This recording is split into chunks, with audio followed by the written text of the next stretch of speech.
Hoje eu vou falar sobre esse livro, E se Obama fosse africano, de Mia Couto. Mia Couto é um escritor africano, se não me engano, de Moçambique, que é um país que fala a língua portuguesa. Então, ele vai trazer reflexões sobre as questões da linguagem, né, da nossa língua portuguesa, como ela é difundida na África, né, e outras línguas africanas também. Então, ele começa o livro falando sobre uma questão sobre como os vocabulários diferentes dificultam a comunicação. Tem um determinado local que ele está lá na África que fala uma língua em que não existe palavra para denominar um cientista. Então, quando chega um determinado cientista nesse local lá e querem falar para a população que esse cientista veio trazer alguma ideia para combater algum problema que eles estavam vivendo, é, a palavra mais próxima na língua deles é o do feiticeiro. Então, como eles apresentam ele como um feiticeiro, gera uma expectativa muito grande na população de que ele vai trazer uma solução milagrosa. E quando ele traz coisas baseadas no científico, baseadas em coisas, né, que são comprováveis, as pessoas desanimam dele, porque a expectativa estava aqui e ele apresentou uma situação, vamos dizer assim, normal, né? Então, como as diferenças de linguagens, elas dificultam a comunicação, né? E aproveitando a questão da ciência, né, eu achei interessante a definição do Mia sobre a ciência, que ele coloca que a ciência ela sempre vai trazer algo, sempre vai trazer beleza ou verdade, ou as duas coisas. Me fez muito sentido isso, porque é muito interessante como a ciência nos traz fatos, então ela nos traz verdades, e como ela traz belezas através das simetrias, através dos caminhos para se construir, né, algo.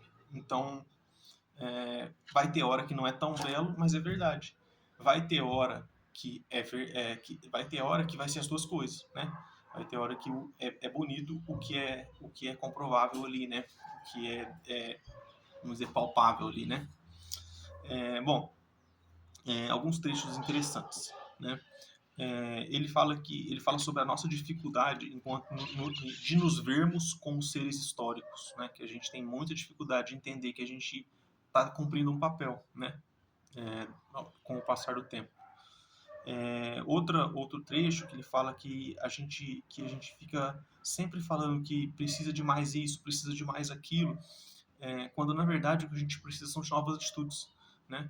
Então ele vai, o livro todo você vai ver que eu vou trazer essas referências aqui sobre essas questões de que a gente fala, pede muito e executa pouco, né? Ele até fala que atitude devia ser uma palavra no plural, né? Para esse caso específico aqui, porque não é uma atitude, são várias, né? Que vai fazer uma melhora, né? Nas nossas condições de vida. Então, o discurso, ele fala que o discurso desculpabilizante, ele é muito perigoso, né? E me faz muito sentido. A gente tem que ter muito cuidado com essa questão de desculpabilizar as pessoas por causa de atos, sabe? Então, ele fala que lá no caso dele, né, fazendo o relato da África, né, que tudo eles querem colocar nas costas da escravatura, né? E ele, como um africano, fala que isso é um patrão imaginário, é um patrão ideológico que se foi criado, sabe? Que apesar dos resquícios existirem, né, mas que com o passar do tempo ele não vê progresso, né, nas nações africanas como deveriam, como poderiam, organizadas de outra maneira, já não escravocrata, né? Então, trazendo para a nossa realidade aqui, né, no Brasil, sobre o discurso desculpabilizante, olha como nos serve, né? Quando você releva uma atitude de roubo de alguém, falando, porque a condição da pessoa, é, você você está tirando toda a carga de que aquele ato ali não deve ser uma normalidade, né? Então você deve buscar as causas, deve principalmente combater as causas para que outras pessoas não necessitem do roubo, mas você não pode desculpabilizar o sujeito, né? Porque senão você cai num campo muito perigoso. Veja o contrário. É, você desculpabiliza o policial corrupto. Porque você fala assim, ele, né, o sistema paga pouco para ele, então a gente vai e deixa ele receber por fora e faz uma vista grossa ali. Esse mesmo policial corrupto que você desculpabiliza, ele vai prejudicar a população toda, sabe? Através de formas de forçar esse benefício próprio, né? Então, se perde todo um tipo de construção, né? Quando você desculpabiliza seja quem rouba ou seja quem executa uma função anti-roubo, né? Então, as ações são negativas e ponto. Vamos discutir a partir daí como que a gente vai combater ela daqui para frente, né? Então, ele fala que a aparência passou a valer mais do que a capacidade de fazer, né? Isso era das redes sociais, a gente está cansado de ver, né? Como é mais importante parecer ser do que ser, né? Lamentável. E que a vida, né,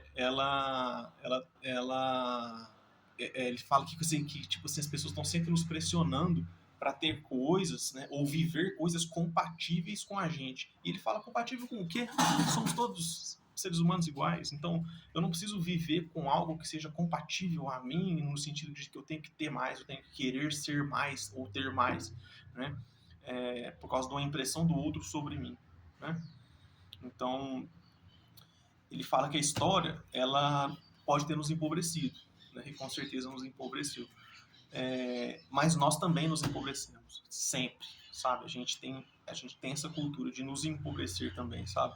Então, ele tem um trecho que é interessante, ele fala assim que trabalhar é andar descalço, mas é melhor do que andar com o sapato dos outros. Autoexplicativo, né? Bom, ele tem um trecho que ele fala sobre o Jorge Amado, né, o escritor brasileiro lá, que é a importância do Jorge Amado lá para as terras deles, né, com a questão da língua portuguesa, que levou para eles muito mais coisas que muitos poetas portugueses, né, e a gente, como brasileiro, sentiu orgulho disso, né. Tem um trecho que ele fala sobre o povo banto. Eu já ouvi muito na capoeira esse termo, né, com músicas, né, falando sobre o povo banto. E ele fala que banto significa pessoas. Então, que quando você faz essa tradução literal, você está falando do povo pessoas, ou seja, você está falando duas vezes a mesma coisa, um povo e pessoas, é uma redundância, né? Então, por que acontece esse problema? Porque no conceito africano não existe a palavra pessoa, nas línguas lá que não, onde não fala português, né? Não existe a palavra pessoa, porque a palavra pessoa é um conceito europeu. Então, o que existe para o africano é um conceito de identidade. E essa identidade ela é baseada em você perante o coletivo. Parece que é complexo para a gente, né?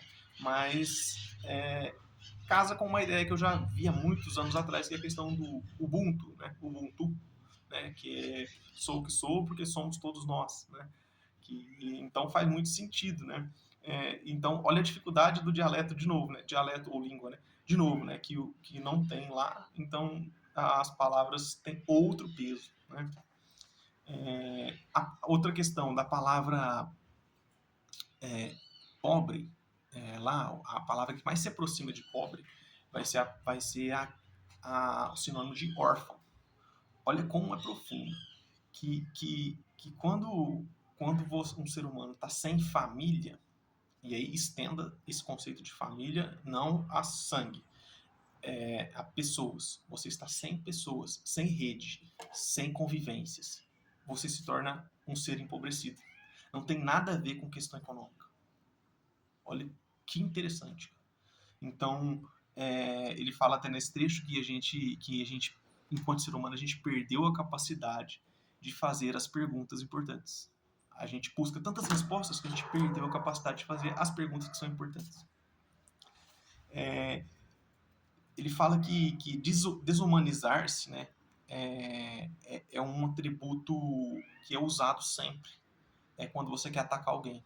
Então ele dá o exemplo que os Estados Unidos, quando foi fazer o ataque ao Vietnã, ele tratava os vietnamitas como seres amarelos. Dentro da África, em Ruanda, eles tratavam um determinado povo lá como baratas. No Zimbábue, houve um discurso que os brancos eram demônios. Então você sempre pega pessoas, nesses 3 exemplos aqui, os brancos ou os vietnamitas ou um determinado povo de Ruanda, e despessoaliza eles, porque a partir do momento que você torna eles animais, insetos, ou seres ruins, você depois pode pisar neles sem aquele peso moral de estar matando seres humanos. Então, a primeira guerra ela é psicológica, depois ela se torna militar, sempre. Produzir riqueza, ele fala que é uma parada que é importante a gente buscar produzir riqueza. O que nos deve nos diferenciar que não é a todo custo. Então, não é porque eu quero produzir riqueza que vai ser a qualquer preço, sem alguma moral. Então, a gente precisa ter moralidade e organização para conseguir produzir riquezas, né? Então, ele fala assim que os políticos não trazem o mal. E essa parte eu fiquei pensativo, né? E aí depois eu entendi na sequência que ele falou assim, os políticos, eles só confirmam a forma que nós matamos o nosso próprio futuro.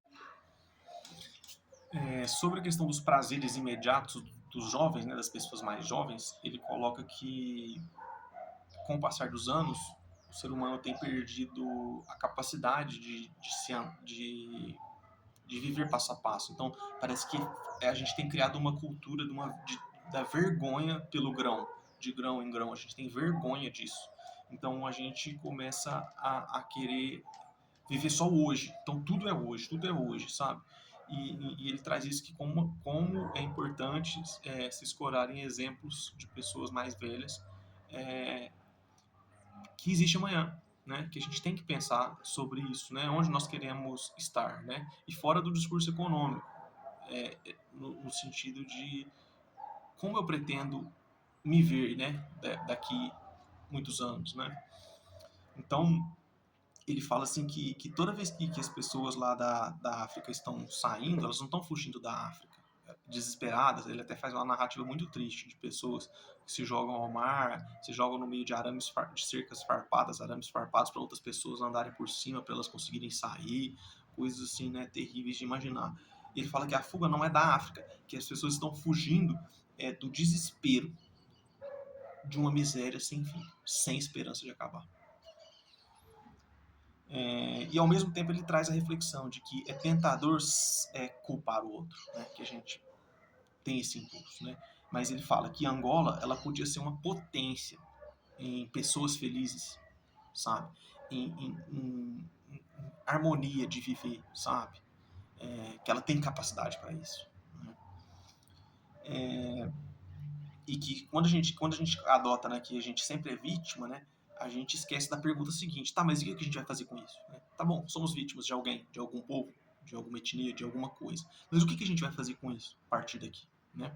Então, essa talvez seja já uma pergunta importante que eu citei lá há algum tempo atrás aqui no vídeo, e as perguntas importantes a gente vai fazer? Né?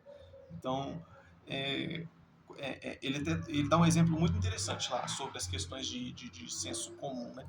Que é assim, quando ele fala assim, o exemplo que ele traz é que alguém caído, né? Ele falou assim, tem um homem caído. Eu ajudo ele ou eu não ajudo?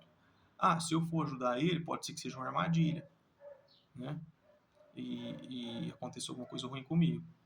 Mas também pode ser só um homem caído, precisando de ajuda. Então ele fala, olha que ponto que o medo faz com que a gente tenha atitudes que é uma covardia escondida de bom senso, sabe? E os programas da Atena da vida estão por aí aqui no Brasil, né? Em que tudo é um espetaculoso, criminoso e absurdo e um perigo pôr o pé para fora de casa que vai acontecer uma tragédia, né? Quando na verdade quantas pessoas estatisticamente estão nas ruas, estão vivendo, estão através de suas necessidades, né? E não lidam, não são vítimas desses crimes, né? Mas basta acontecer alguns crimes que isso se torna um espetáculo mediático que faz as pessoas, na sua maioria, ter medo de viver, de viver. As pessoas têm medo de viver. ele fala que existe um mito, né, que o moçambicano é um ser pacífico, né, que foi criado isso e isso foi difundido, né, e ele fala que não, cara, que já aconteceram guerras civis lá, já aconteceram muitas coisas trágicas dentro do país e que isso não é verdade, sabe, que foi criado um mito sobre isso. Ele fala assim, ó, o moçambicano, e eu achei essa parte muito humana dele, sabe? Ele fala assim, o moçambicano, ele é um africano como outro africano de outro país. E o africano é um ser como um ser de qualquer outro continente. Ou seja, a violência, ela é consequência. Então ela vai acontecer quando o ser se sentir violentado, né? Então, somos todos seres humanos. Então, o que nos leva a agir de formas absurdas é o que a gente deve combater, né? Lembrando, sem a desculpabilização de atitudes ruins. A violência é ruim e ponto, né? Então, ele traz um trecho sobre o hip hop que eu me identifiquei muito com a fala dele, né? Que ele fala que foi criado, né, pelos norte-americanos mais recentes, né? Uma cultura do hip hop como homens que conseguem dinheiro fácil e que mulheres são instrumentos sexuais, né? E que isso não condiz com o nascimento do hip hop. E é o que eu sei, que eu conheço, que eu já estudei, que eu tento falar para as pessoas que eu me envolvo no hip hop e vejo que é muito difícil as pessoas entenderem isso porque a visão midiática talvez seja muito atrativa, né? Ou talvez também comunica com cada pessoa está buscando ali, né? Mas só que o hip hop, o rap, não é isso. Ele vem da crítica social, ele vem da forma dos negros se organizarem e ter uma atividade cultural, e terem uma competição entre eles, se sentirem protagonistas. É daí que vem. O que vem depois disso, essa mercantilização, essa instrumentalização, esse símbolo de poder econômico e de mulher sexualizada, são coisas que foram apetrechos colocados e que dominaram, sim, né, muita parte do meio, né, mas que não é a raiz. Então, que a gente que não compactua com, que a gente não quer que isso seja a marca, que a gente pode ter uma certa tranquilidade que não faz parte do berço, né, do hip hop, né? Só que, infelizmente, né, parece que isso foi, né, instituído, né, e aí a gente precisa tirar isso, né, como obrigatório, né, dentro do movimento, né. Tem um trecho que ele fala que quem não precisa se proclamar, ou seja, o tigre, ele tigreia, né, que ele fala. Na verdade, ele fala, aqui eu anotei, ele fala assim, o tigre tem sua tigritude. Então, ou seja, né, o tigre não precisa mostrar que ele é tigre, né, porque as ações dele mostram por si só, né. Então, que a gente tem que separar um pouco o que é nostalgia do que é realmente a cultura. Então, sentir falta de alguma coisa não nos faz sermos essa coisa que a gente sente falta. Para sermos isso, a gente tem que continuar, a gente tem que seguir, né? Então, dentro do que a gente acredita, a gente precisa criar uma forma de seguir e não só lamentar o que se passou. Ele fala aqui, tem um trecho que ele fala sobre um branco que procurou um sábio negro, né?